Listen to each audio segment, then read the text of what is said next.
필요한 인생이라는 제목으로 우리 하나님 말씀 나누도록 하겠습니다. 이 산에 오르면은 많이 볼 수 있는 동물들이 뭐 청설모, 다람쥐 이런 것들이 있죠. 이 다람쥐는 쥐와 비슷하게 생겼지만 쥐는 우리 보면 기겁을 하잖아요. 근데 이 다람쥐는 뭔가 친근한 이런 이미지가 있습니다. 특히 우리나라는 다람쥐 생김새가 귀엽기 때문에 우리나라 다람쥐가 예뻐서 다른 나라에서 많이 수입을 해서 애완용으로 키운다고 해요. 한 방송에서 제가 다람쥐를 보는데 이 작은 두 손으로 도토리를 까서 껍질을 까가지고 그리고 작은 입안에 도토리를 넣습니다. 한 개, 두 개, 계속 6개까지 넣는 거예요.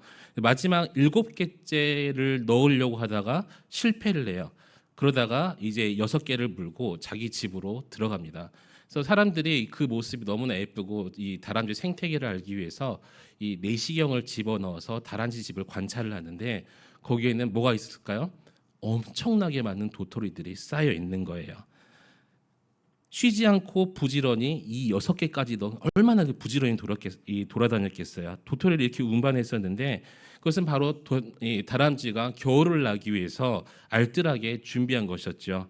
제가 방송을 보면서 이렇게 작은 미물도 다람쥐도 성실하게 미래를 준비하는구나. 그래서 기분이 좀 좋더라고요. 나도 열심히 준비를 해야지. 그런데 한참 다람쥐가 집 앞에서 도토리를 쌓고 있는데 그 땅 위에 야생 고양이 한 마리가 조용히 웅크리고 있었던 거예요. 다람쥐를 보고 고양이가 따라와서 그 입구 앞에 기다렸던 것이죠. 나오면 확 잡아먹으려고. 저는 그래도 카메라맨이 다람쥐가 나오면 고양이를 에이 하면서 쫓아버릴 줄 알았어요. 그런데 이 카메라맨들의 룰이라는 게 있더라고요. 자연을 그대로 놔두는 게 그들의 룰이라고 합니다. 다람쥐가 밖으로 나오자마자 한순간에 고양이에게 물려버렸어요. 다람쥐는 열심히 이 도토리를 모으면서 겨울을 준비했는데 이제 이 집에 들어가서 겨울을 나기만 하면 되는 거잖아요. 그런데 문 앞에 고양이에게 잡아먹힐 줄 어떻게 이 다람쥐가 상상을 했겠습니까? 그것을 보면서 너무 허무하다라는 생각을 했어요. 근데 가만히 생각해 보니까 인생이라는 것이 다람쥐와 같다라는 생각을 해봅니다. 영원히 살 것처럼 또 즐거울 것처럼 그렇게 살아가고 있지만 사실 우리도 내일이라는 것은 아무도 모르는 일이죠. 우리도 열심히 그 미래라는 것을 준비를 합니다. 더 나은 내일이 있기 때문에 하루하루 영혼을 갈아 넣으면서 그렇게 살고 있어요. 요즘에 프로야구 굉장히 재밌죠. 투수들도 공 하나를 던지는데 팔 꺾이는 각도를 보면 어깨와 팔뼈, 팔꿈치들이 뼈가 갈려지는 그런 고통을 감수하고도 승리하기 위해서 이기기 위해서 더 멋진 삶을 살아내기 위해서 그렇게 자신 팔을 혹사시키고 있다는 것이죠. 사실 우리는 10분 뒤도 사실은 되돌아보지 못합니다. 당장 눈앞에 일어난 일들도 예측을 하지 못해요. 더 중요한 것은 이 세상을 보고 있는 것 같지만 더 중요한 영원한 세상을 우리가 바라보고 있지 못할 때가 있다는 것입니다. 천국과 지옥이라는 것을 놓치고 살아갈 때가 얼마나 많은지 몰라요. 그런데 우리의 인생의 끝은 영원한 생명과 또 영원한 죽음임을 여러분 믿으시기 바랍니다. 그래서 우리에게 필요한 게 은혜라는 것이 필요한 거예요. 내 힘으로는 영원한 생명을 누릴 수가 없기 때문에 은혜가 필요합니다.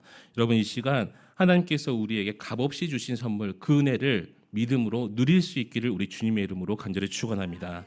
오늘 본문에 한 인물이 등장하죠. 그는 여리고 주변에 살았어요. 성에 출입하는 사람들에게 구걸을 하면서 하루하루 살아갑니다. 다른 사람들의 도움 없이는 그 하루를 온전하게 버텨낼 수 있는 이 능력이 없는 연약한 인생이었다는 거예요. 매 순간순간마다 다른 사람의 손길이 필요했어요.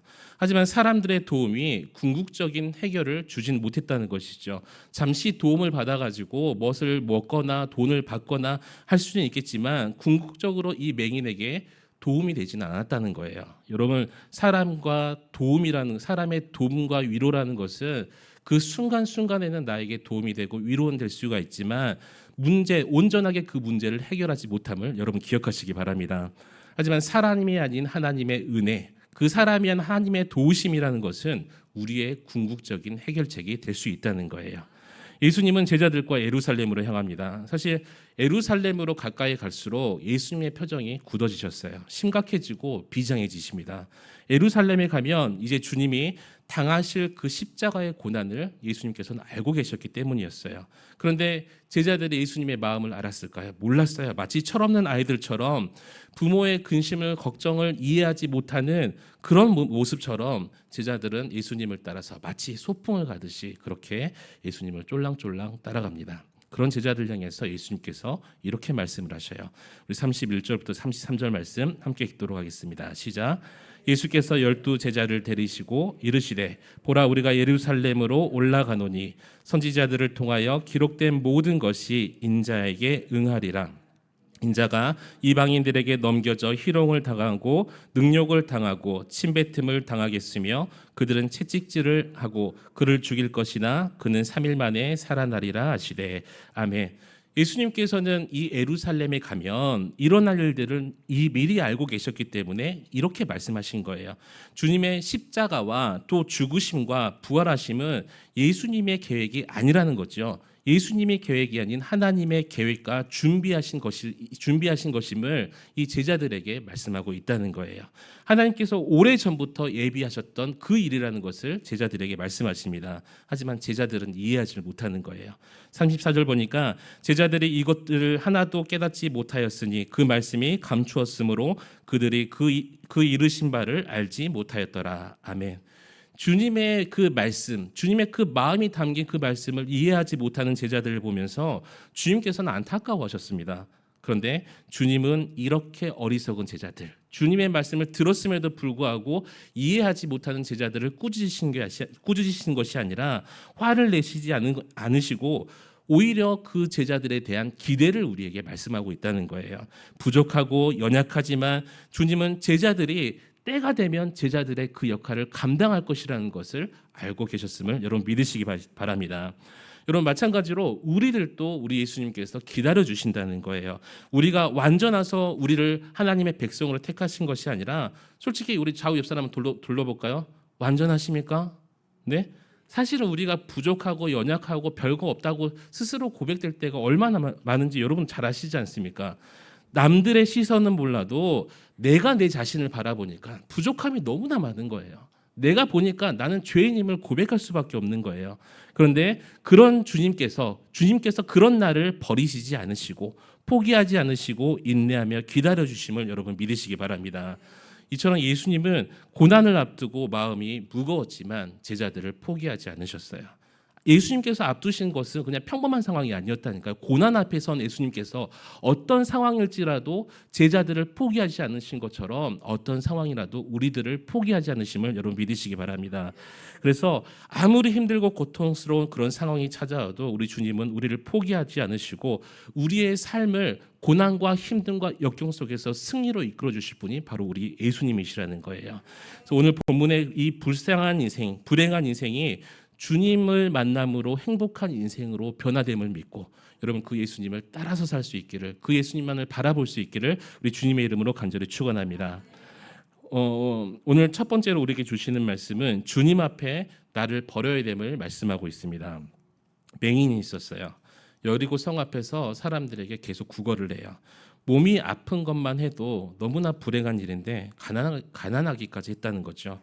사람들은 그를 보면서 도와주지를 못할 망정 계속 수근수근거려요. 얼마나 큰 죄를 지었길래 맹인이 되었을까? 그러면서 손가락질을 합니다. 그를 향해서 차라리 죽는 게 더 낫지 뭐하러 사냐 이런 말을 막 쏟아내는 거예요. 그런데 맹인도 스스로를 보니까 내 인생이 너무나 비참해요. 처참해요. 순간순간 자신의 신세를 한탄하면서 죽지 못해 사는 건 죽으려도 방법이 없는 거예요. 한탄하고 원망스럽게 합니다. 그리고 왜 자신을 이렇게 만드셨는지 하나님을 원망하는 거예요. 그런데 어느 날 사람들이 어딘가 들려오는 소리를 사람들이 몰려가면서 말을 하는 걸 듣습니다. 보이지는 않지만 예수님이라는 그 소리를 이 맹인이 들었다는 거예요. 마치 달려가는 그 한 사람을 붙잡고 묻습니다. 그러자 퉁명스럽게 나사렛 예수가 지금 이 길을 지나가고 있다 이렇게 이야기를 해줘요. 맹인은 순간 사람들이 몰려가는 자리를 향해서 이렇게 외칩니다. 우리 38절 말씀 함께 읽도록 하겠습니다. 시작. 맹인이 외쳐 이르되 다윗의 자손 예수여 나를 불쌍히 여기소서 하거늘. 아멘. 여기서 외쳤다라고 표현을 하고 있는데 단지 소리를 지르다 이 뜻만 가지고 있는 것이 아니에요. 모든 힘을 다하여서 바라겠다라는 뜻을 가지고 있습니다. 맹인의 외침이 얼마나 컸는지 주변 사람들이 깜짝 놀라는 거예요. 나중에 여러분 기도하실 때 주여 하실 때 옆 사람들이 깜짝 놀라시기를 축복합니다. 사람들이 시끄럽다고 야단을 치는 거예요. 심지어 무시하며 바뀔질합니다. 하지만 사람들의 그 반응이 차가울수록 맹인은 포기하지 않고 더 크게 외쳤다는 거예요. 39절 말씀 함께 읽도록 하겠습니다. 시작. 앞서가는 자들이 그를 꾸짖어 잠잠하라 하되 더욱 크게 소리질러 다윗의 자손 예수여 나를 불쌍히 여기소서 하는지라. 아멘. 사람들이 무엇이라고 하든지 손가락질하고 발길질을 하고 뭘 하든지 이 맹인은 그게 상관이 없었다는 거예요. 오직 온몸으로 주님을 향해 외칩니다. 그런데 놀라운 일이 벌어지죠. 지금 사람들에게 욕먹고 지탄을 받는 맹인을 향해서 주님께서 멈춰서신 놀라운 사건이 일어나 버린 거예요. 40절 말씀 함께 읽도록 하겠습니다. 시작. 예수께서 머물러 서서 명하여 데려오라 하셨더니 그가 가까이 오매 물어 이르시되. 맹인이 발악하면서 외칠 때 주님께서 멈추셨음을 여러분 믿으시기 바랍니다. 맹인의 외침에 맹인의 외침이 발악하는 외침이 주님을 멈추게 하셨다는 거예요. 마찬가지로 우리의 기도가 주님의 관심을 일으키는 기도가 되고 또 맹인의 간절한 그 기도처럼 그 기도가 여러분의 기도가 될 수 있기를 축복합니다. 사람들이 맹인을 보면서 자신들과 함께하지 못할 사람이라고 여겼겠죠. 자신들과 다른 수준의 사람들, 나보다 한참 못 미치는 그 수준의 사람이야 이렇게 여겼을 것입니다. 그래서 굳이 맹인을 예수님 앞에 인도하지 않았다는 거예요. 아마 사람들은 예수님 정도의 그 유명세를 타고 있는 사람이 맹인처럼 불쌍하죠. 또 죄인으로 여겨지죠. 이렇게 버려진 사람이 아닌 나를 바라보기를 원했다는 거예요. 내 수준 높은 나를 예수님께서 바라봐주고 관심을 가질 것이라고 사람들은 생각했습니다. 사실 맹인도 그렇게 생각했을 거예요. 사람들이 자신을 향해서 어떻게 생각하며 어떻게 말하는지 그렇게 당해왔고 그렇게 지내왔기 때문에 예수님이 나를 바라봐 주겠어라고 생각했다는 거죠. 그런데 사람들이 그러나 지금 이 순간 맹인은 부끄러워하지 않았다는 거예요. 다 포기했기 때문에 더 이상 사람들의 말이나 사람들의 시선이나 부끄러움 이런 것들이 맹인 앞에서는 문제가 되지 않았습니다. 오직 주님만 바라봤기 때문에. 어떤 심정으로 바라봤을까요? 나의 문제를 해결하실 분은 주님밖에 없다. 여러분 주님을 향하면 결국 다른 사람의 그런 시선도 그런 비난도 모든 것이 문제되지 않음을 여러분 믿으시기 바랍니다. 사람이 가장 힘들어할 때가 뭐냐면 다른 사람들이 나를 어떻게 생각할까? 그럴 때 참 힘들죠. 그리고 다른 사람들을 의식하기 시작하면 내가 움츠러들기 시작을 해요. 혹시 내가 열심히 기도하면 다른 사람들이 볼 때 저 사람 문제 있어서 그렇게 기도하나 보다 이렇게 생각할까 봐 기도도 움츠러듭니다. 혹시 내가 열심히 예배하는 것처럼 열심히 예배를 드리면 저 사람 또 잘난 척한다. 예배 드릴 때 찬양할 때 손 들고 기도하면 혼자 거룩한 척한다. 이렇게 생각할까 봐 그렇게 못하시는 분들이 있다는 거죠. 혹시 열심히 봉사하는 것을 누군가 손가락질하며 말할까 봐 봉사에도 움츠러드신 분들이 있다는 거예요. 다른 사람의 시선 그런 말 때문에 또 자신의 그 움츠러듦 때문에 결국 주저앉아 버림을 여러분 우리가 볼 수가 있습니다. 하지만 우리가 먼저 사람들을 의식하는 것이 아니라 하나님만을 의식해야 돼요. 하나님이 나를 어떻게 보시냐가 중요한 것이지 사람들의 시선이 중요한 게 아니지 않습니까? 그래서 우리는 하나님의 은혜만이 필요한 존재임을 깨달을 때 우리가 하나님만 바라볼 줄 믿습니다. 그래서 하나님을 의식하면 그때야 비로소 나를 내려놓게 되고 또 하나님 앞에 나아갈 수 있음을 여러분 믿으시기 바랍니다. 사무엘하 6장을 보니까 하나님의 궤가 다윗성으로 옮겨지는 것을 보고 다윗이 너무 기뻐했어요. 그래서 왕의 신분임에도 불구하고 배 에봇이라는 것을 입어요. 배 에봇은 뭐냐면 왕이 입는 에봇이 아니라 제사장, 그것도 평범한 레위인이 입는 예배 드릴 때 입는 그런 옷입니다. 무슨 말이냐면 이제 하나님 앞에 나아가는데 너무나 기쁘니까 왕의 신분을 망각하고 다 내려놓고 힘을 다하여 춤을 추었다라고 기록하고 있습니다. 그런데 사울의 딸 미갈은 어떻게 하죠? 심중에서 업신여겼다라고 기록하고 있죠. 백성들도 마찬가지였을 것입니다. 미갈과 사람들, 백성들은 누구를 의식하는 거예요? 바로 사람을 의식하고 있는데, 하나님의 괴가 들어오고 있는데 사람들을 의식하는 거예요. 여러분, 사람들을 의식하지 않는 하나님만을 바라보고 기뻐하는 그런 다윗의 놀라운 믿음이 우리에게도 있기를 여러분 축복합니다. 물론 다른 사람들을 의식하지 않는다는 것이 내 마음대로 한다, 뭐 이렇게 무례하게 한다, 그런 뜻은 아니죠. 하나님을 의식하면 어떻게 돼요? 내 마음이 더욱더 겸손해지고 더 친절해지고. 그래서 여러분, 나를 내려놓고 주님만을 향한다는 뜻은 무슨 뜻이냐면, 이제 내가 주님 앞에 엎드린다는 거예요. 내가 어떤 일이 생겼을 때 다른 것을 바라보는 것이 아니라 오직 주님께만 요청한다는 거예요. 여러분, 그래서 우리는 모두 주님만 필요한 인생임을 우리가 고백하면서 다른 사람을 의식하며 그 주님을 바라보는 것을 놓치는 것이 아니라 오직 주님만을 바라보며 그 주님만을 붙들 수 있기를, 다윗처럼 힘써 나갈 수 있기를 우리 주님의 이름으로 간절히 축복합니다. 두 번째로 오늘 본문 말씀은 주님 앞에 내가 나가야 된다고 말씀하고 있습니다. 주님의 은혜를 사모하면서 주님 앞에 나를 내려놓은 인생은 주님을 향해서 이제 가게 되어 있어요. 주님을 향하면 그 사람이 누구이든지 주님은 그 사람을 만나 주십니다. 그런데 성경은 항상 주님을 만났던 사람들을 두 종류로 말씀하고 있어요. 하나는 무리고, 하나는 하나님을, 예수 그리스도를 인격적으로 만난 사람, 무리와 인격적으로 만난 사람, 두 부류로 나누는데, 이 존 스토트 목사님께서 인격적으로 주님을 만난 사람들을 제자라고 이렇게 부릅니다. 그런데 무리와 제자가 똑같이 주님을 만났단 말이에요. 그런데 다른 점이 분명히 있었습니다. 무리도 예수님을 쫓아다녔고 주님이 계시면 어디든 무리도 따라갔어요. 예수님을 좋아했고요. 또 예수 그리스도에 대한 정보도 정말 많이 가지고 있었어요. 그리고 자신이 그 무리 속에 있었다는 것을 즐거워했습니다. 그런데 무리들은 예수님과 3년이나 있었는데 주님과 무관한 군중이었습니다. 여러분, 무리라는 것은 3년이 아니라 30년이 지나도 무리일 뿐인 거예요. 무리는 주님과 오랜 시간을 보냈어도 주님과 아무런 관계가 없는 사람을 무리라고 부릅니다. 그런데 제자는 다르다는 것이죠. 주님에 대한 사모함이 그 마음속에 있어요. 주님을 만났을 때 결코 그 무리에 갇혀 있지 않습니다. 무리에서 과감하게 주님 앞에 나갈 수 있는 사람을 제자라고 부르는 거예요. 주님과 인격적인 만남을 통해서 그래서 자신의 인생을 변화시킨 사람, 나의 힘듦을 주님 앞에 내어놓을 수 있는 사람, 그것이 바로 제자임을 여러분 믿으시기 바랍니다. 저는 이 자리에 예배하는 모든 여러분들이 주님의 제자가 되었으면 좋겠어요. 교회를 무리로 다니는 것이 아니라 제자로서 다니기를 축복합니다. 무리로 몰려왔다가 재미나 찾아다니면서 교회 뭐 재밌는 거 없을까? 다시 무리 속에서 나의 신앙을 안주하는 그런 존재가 아니라 주님의 은혜로 주님께서 명하신 것은 무엇이든지 언제든 주님 앞에 달려나갈 수 있는 그런 믿음을 소유할 수 있기를, 그런 제자가 될 수 있기를 우리 주님의 이름으로 다시 한번 축복합니다.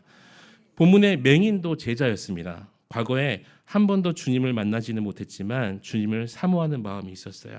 주님을 만날 수 있는 그 기회 속에서 무리 속에 머물러 있던 사람이 아니었다는 거예요.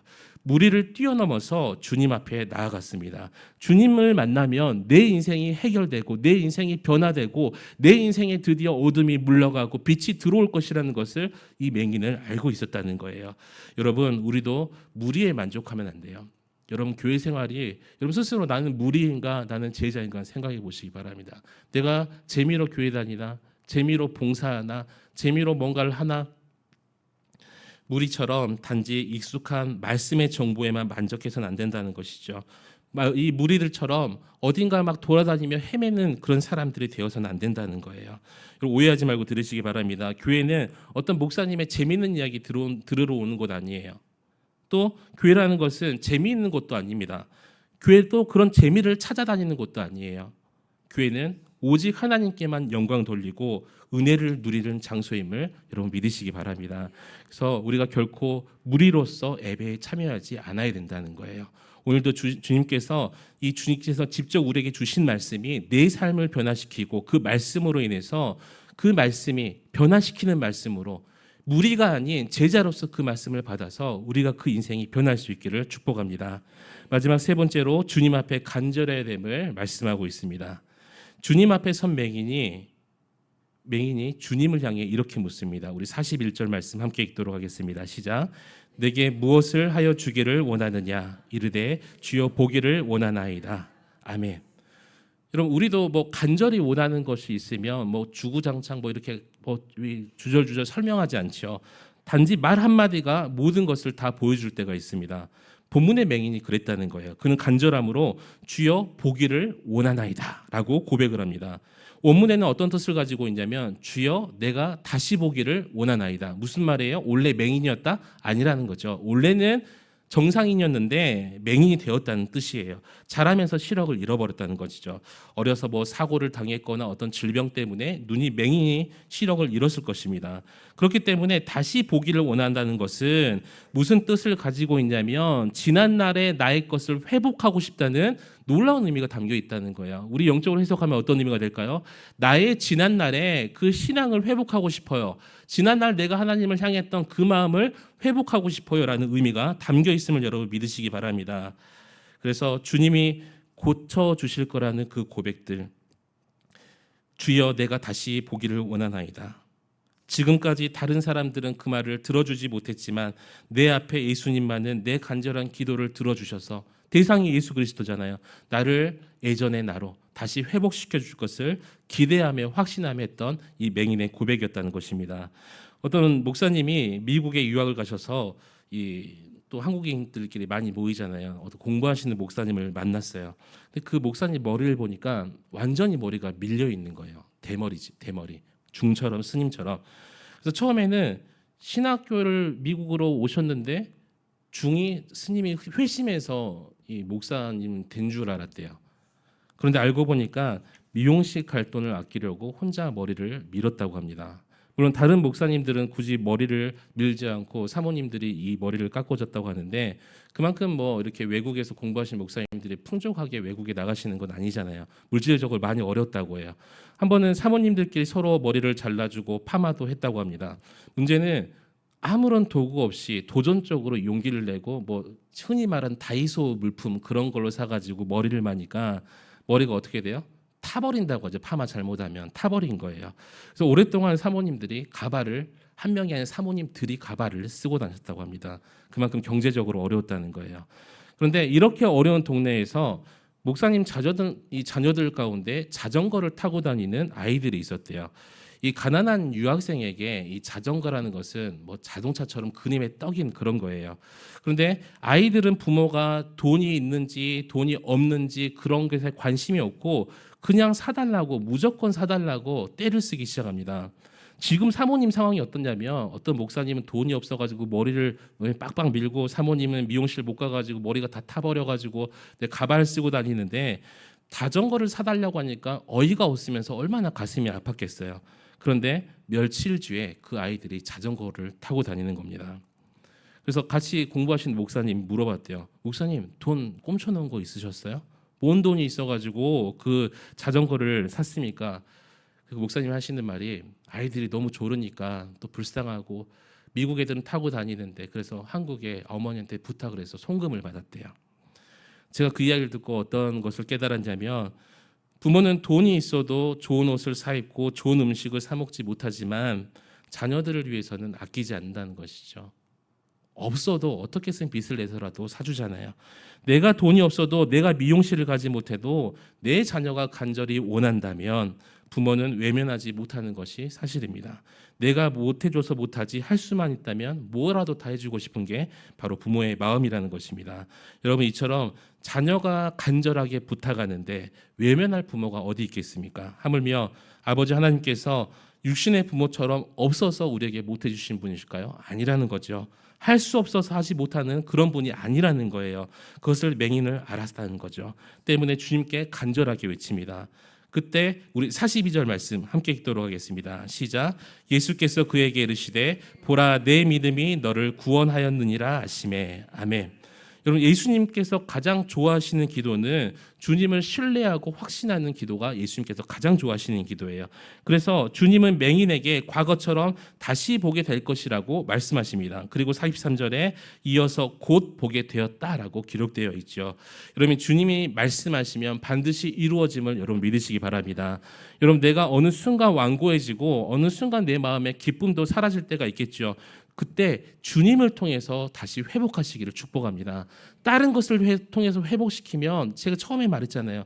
단순간순간일 뿐이지 진정한 해결책이 되지 못한다는 거예요.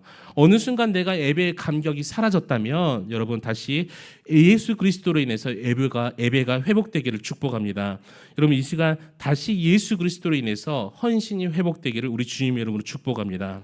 주님께서는 그 과거를 회복시킨다는 거예요. 과거가 안 좋은 게 아니라 내가 하나님께 은혜 받았던, 내가 하나님을 간절히 바랬던 그 마음들을 하나님께서 회복시켜 주신다는 겁니다. 말씀 뵙도록 하겠습니다. 저는 제 아들을 보면 가끔 보면은 뻔뻔하다는 생각이 들어요. 왜냐하면 다 그러잖아요. 마치 뭔가를 맡겨놓은 것처럼 아빠 10,000원만요.